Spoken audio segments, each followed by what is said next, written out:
The formal definition of Newton's second law is as follows. The acceleration of an object as produced by a net force is directly proportional to the magnitude of the net force in the same direction as the net force and inversely proportional to the mass of the objects. This principle derives the equation F is equal to ma, or force is equal to mass times acceleration. To conduct our experiment, we did 5 trials of dropping different masses of water bottles to determine the time it takes for the force of gravity to pull the bottle 1 meter. Using conservation of energy, our theoretical calculation showed that no matter what the mass is, the bottle would fall 1 meter in about 0.45 seconds.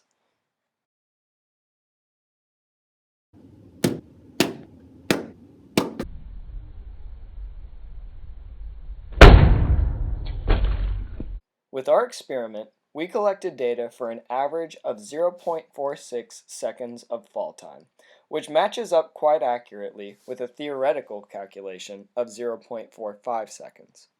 Newton's second law states that the force is equal to the mass times the acceleration of an object. Now, from the gravity equation, we also know that the force of gravity is equal to the gravitational constant times the product of the masses of two objects over the distance between them. In this case, the first mass is the mass of the Earth. The second mass is the mass of the water bottle. The distance between the two is more or less the radius of the Earth. There's a 1 meter difference between the radius of the Earth and our radius, but that's negligible. Kinematics tells us that 1/2 times the acceleration of an object times the square of the time that object takes is equal to the displacement. If we solve for acceleration from the kinematic equation and substitute in the expression for acceleration and set it equal to the gravitational force equation, we end up with the gravitational constant times the product of the two masses over the square of the distance is equal to the mass of the water bottle times 2 times its displacement over the square of the time. This can be rearranged to the gravitational constant times the mass of the Earth times time over the distance between the two squared becomes equal to 2 times the displacement. Now the gravitational constant is 6.67 times 10 to the negative 11th. The mass of the Earth is 5.972 times 10 to the 24th kilograms. The radius of the Earth is 6.371 times 10 to the 6th meters. The average time the water bottle took to fall was 0.46 seconds, and the displacement of the water bottle was held constant at 1 meter.